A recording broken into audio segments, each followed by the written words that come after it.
భాగవత సుధ 6వ ఎపిసోడ్కు అందరికీ స్వాగతం. ఆస్తికుడు ఆగండి అని పలికిన మరుక్షణమే యాగశాలలోని మంత్రవేత్తలు స్తంభించిపోయారు.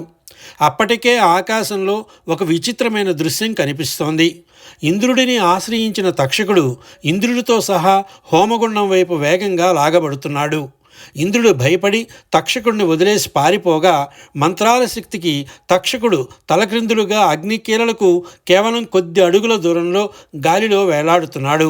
జనమేజయుడు ఆవేశంతో, బ్రాహ్మణోత్తమ, నా తండ్రిని చంపిన పాపిని శిక్షించు నీవు అని గర్జించాడు. కానీ ఆస్తికుడు చిరునవ్వుతో అత్యంత విఘ్నతతో ఇలా అన్నాడు: రాజా, ప్రతీకారం తీర్చుకోవడం వీరత్వం అనిపించుకోవచ్చు, కానీ లోక కళ్యాణం కోసం క్షమించడం అంతకన్నా గొప్ప ధర్మం. ఇప్పటికే వేల సర్పాలు ఆహుతయ్యాయి. ఈ సృష్టిలో పాములకు కూడా ఒక స్థానం ఉంది. నీ తండ్రికి రావలసిన పుణ్యలోకాలు కేవలం ఈ హింస వల్ల రావు, ఒక గొప్ప బ్రాహ్మణుడికి నువ్వు ఇచ్చే దానం వల్ల వస్తాయి.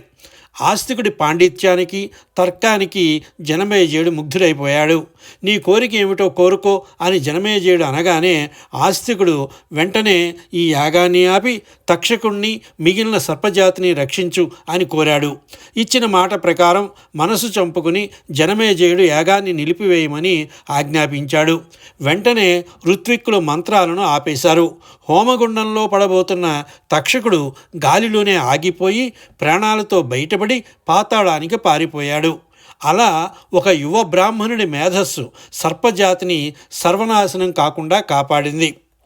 యాగం నుండి తప్పించుకున్నాక తక్షకుడు జనమేజయుడికి ఇచ్చిన ప్రతిఫలం ఏమిటి? ఆస్తిక వచనం స్మర. ఈ మాట చెబితే పాములు ఎందుకు భయపడి వెనక్కి వెళతాయి?